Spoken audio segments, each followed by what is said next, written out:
नमस्कार। आज हम एक ऐसे विचार की बात करने वाले हैं जो है तो करीब 2500 साल पुराना। लेकिन शायद आज के दौर में पहले से भी कहीं ज्यादा जरूरी हो गया है। बिल्कुल।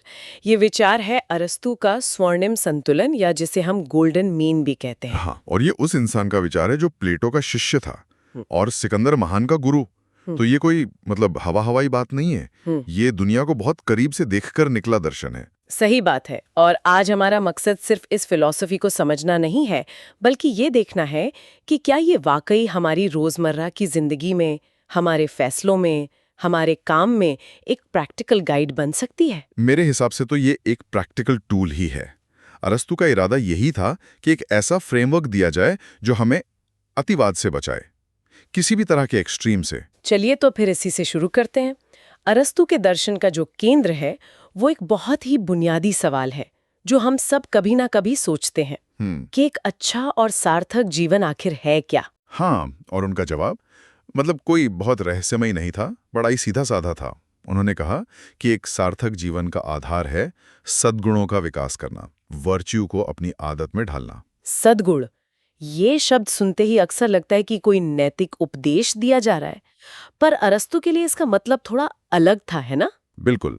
उनके लिए सद्गुण कोई कोई लिस्ट नहीं थी कि ये करो और ये मत करो।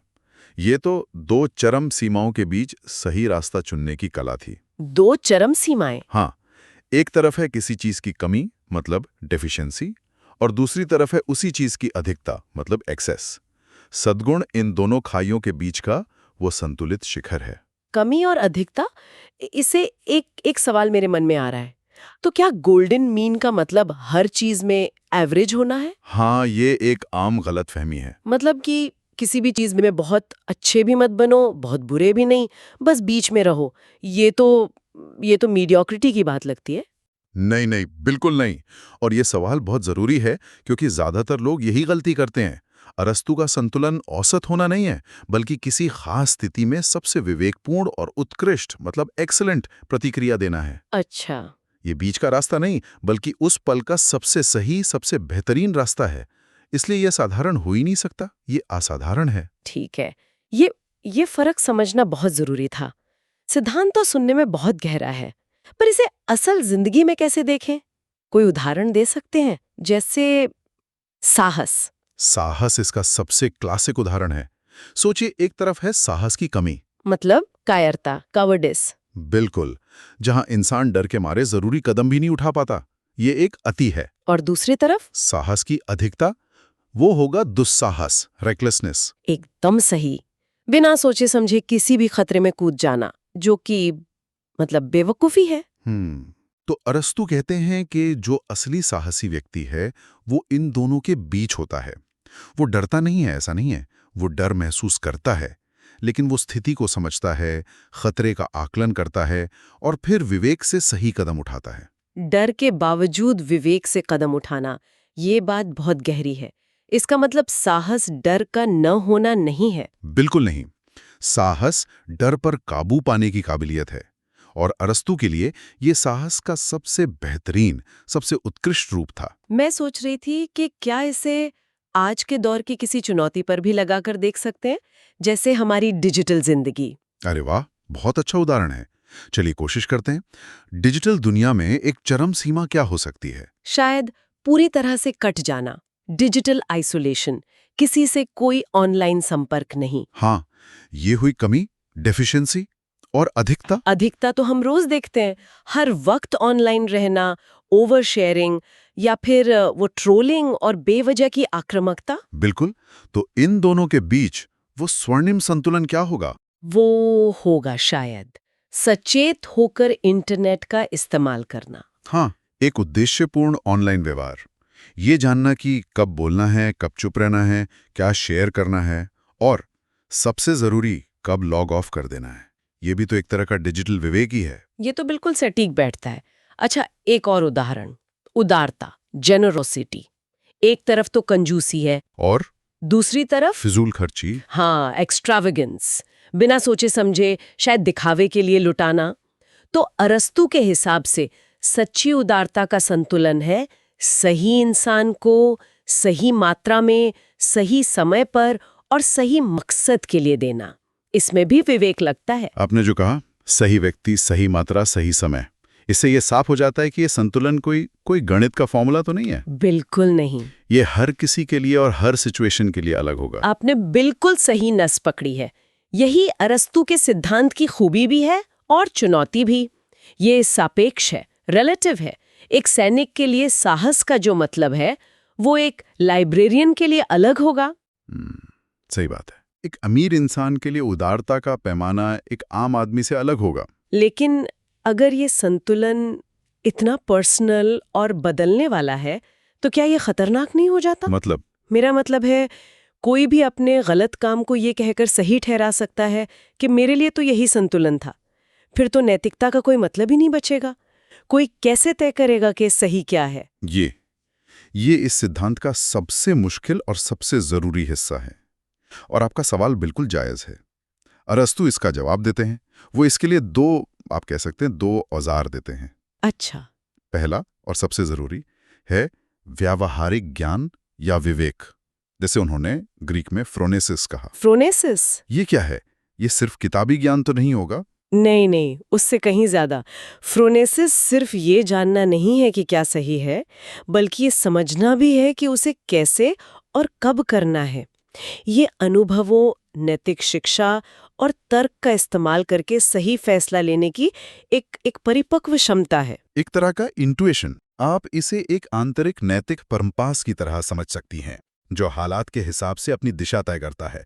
यही फ्रोनेसिस है जो एक सैनिक को बताता है कि कब लड़ना है और एक जज को बताता है कि कब नरमी दिखानी है। ठीक है, तो ये नैतिक कंपास हमें अराजकता से बचाता है। और दूसरा औजार क्या है? दूसरा औजार है आदत, हैबिट। हाँ, अरस्तू का मानना था कि सद्गुण अभ्यास से आते हैं। उनका वो मशहूर कथन है ना, हम वो हैं जो हम बार बार करते हैं। इसलिए उत्कृष्टता कोई एक काम नहीं बल्कि एक आदत है। मतलब कोई भी इंसान एक दिन में साहसी या ईमानदार नहीं बन जाता। बिल्कुल। जैसे कोई संगीतकार रोज रियाज करके अपनी कला को निखारता है, वैसे ही हमें सद्गुणों का अभ्यास करना पड़ता है। साहसी काम करके ही कोई साहसी बनता है, ईमानदार रहकर ही कोई ईमानदार बनता है। ये आदतें बनानी पड़ती हैं। तो ये सारी मेहनत, फ्रोनेसिस को विकसित करना, अच्छी आदतें डालना, ये संतुलन साधना, इस सब का अंतिम लक्ष्य क्या है? अरस्तू के मुताबिक हम ये सब कर क्यों रहे हैं? इस पोली यात्रा का जो परम लक्ष्य है, उसे अरस्तू ने एक बहुत ही खूबसूरत शब्द दिया है, यूडाइमोनिया। यूडाइमोनिया। इसका अनुवाद मैंने अक्सर खुशी या हैप्पीनेस पढ़ा है, पर मुझे लगता है कि ये अधूरा है। बहुत अधूरा है। खुशी तो एक भावना है, एक इमोशन जो आता जाता रहता है। यूडाइमोनिया का ज्यादा सही मतलब है मानव उत्कर्ष, ह्यूमन फ्लोरिशिंग या आत्मसिद्धि। आत्मसिद्धि। हाँ, मतलब एक ऐसा जीवन जीना जिसमें आप अपनी पूरी क्षमता का इस्तेमाल कर रहे हों, तार्किक रूप से, नैतिक रूप से, एक भरा पूरा जीवन। तो ये वो संतुष्टि है जो एक सार्थक और उद्देश्यपूर्ण जीवन जीने से मिलती है, ना कि किसी छोटी मोटी खुशी से। बिल्कुल। यूडाइमोनिया कोई मंजिल नहीं है जिसे आप पाकर रुक जाएं। ये तो तर्क और सद्गुण के साथ विवेकपूर्ण जीवन जीने का एक नतीजा है। ये जीने का एक तरीका है। इस प्राचीन दर्शन को अगर हम आज की दुनिया में देखें, जो अक्सर इतनी ध्रुवीकृत, इतनी पोलराइज्ड नजर आती है, जहां हर कोई अपनी अपनी चरम सीमाओं पर खड़ा है, तो ये कितना प्रासंगिक है। मुझे तो लगता है आज ये पहले से कहीं ज्यादा जरूरी हो गया है। आज हम हर मुद्दे पर मतलब 2 खेमों में बट जाते हैं, सही या गलत, हमारे साथ या हमारे खिलाफ। हाँ, बीच का कोई रास्ता ही नहीं होता। अरस्तू का दर्शन हमें इसी सोच से बाहर निकलने को कहता है। वो कहता है कि सच या सही रास्ता अक्सर 2 एक्सट्रीम के बीच में होता है। और ये सिर्फ बड़े सामाजिक मुद्दों पर ही नहीं, मैं सोच रही थी कि बिजनेस में भी तो यही होता है। एक मैनेजर को हर दिन सख्ती और नरमी के बीच संतुलन साधना पड़ता है। बहुत अच्छा पॉइंट है। और सोचिए, एक सरकार, उसे आर्थिक विकास और पर्यावरण की सुरक्षा के बीच संतुलन बनाना पड़ता है। एक जज को कानून के सख्त नियमों और मामले की मानवीय संवेदनाओं के बीच। अच्छा जीवन और अच्छा शासन दोनों ही इसी संतुलन की कला पर टिके हैं। तो ये साफ है कि गोल्डन मीन का मतलब कमजोरी या कोई समझौता करना नहीं है। बिल्कुल नहीं। ये कोई ढूलमुल रवैया नहीं है। सच तो ये है कि ये सबसे मुश्किल रास्ता है, क्योंकि इसके लिए लगातार विवेक और जागरूकता की जरूरत पड़ती है। तो इस पूरी बातचीत को अगर हम समेटें, अगर अरस्तू के इस दर्शन को एक लाइन में समझना हो, तो वो क्या होगा? मेरे ख्याल से वो ये होगा कि अरस्तु का स्वर्णिम संतुलन असल में उत्कृष्टता मतलब एक्सेलेंस का दर्शन है, जिसे वो एरेटे कहते थे। एरिटे। हाँ, ये दोनों चरम सीमाओं के अवगुणों से बचते हुए अपने विवेक और अभ्यास से उस स्थिति में जो सबसे बेहतर मानवीय प्रतिक्रिया हो सकती है उसे हासिल करने का एक सक्रिय प्रयास है। वाह, ये तो पूरी सोच को ही पलट देता है। ये हर गुण का शिखर है, न कि कोई बीच की औसत जगह। तो ये कोई स्थिर बिंदु नहीं बल्कि एक गतिशील प्रक्रिया है, एक डायनामिक प्रोसेस। हाँ बिल्कुल। जो कभी खत्म नहीं होती। हाँ। हर नया दिन, हर नई चुनौती संतुलन खोजने का एक नया मौका है। और शायद इसीलिए ये विचार आज भी इतना जिंदा और जरूरी लगता है।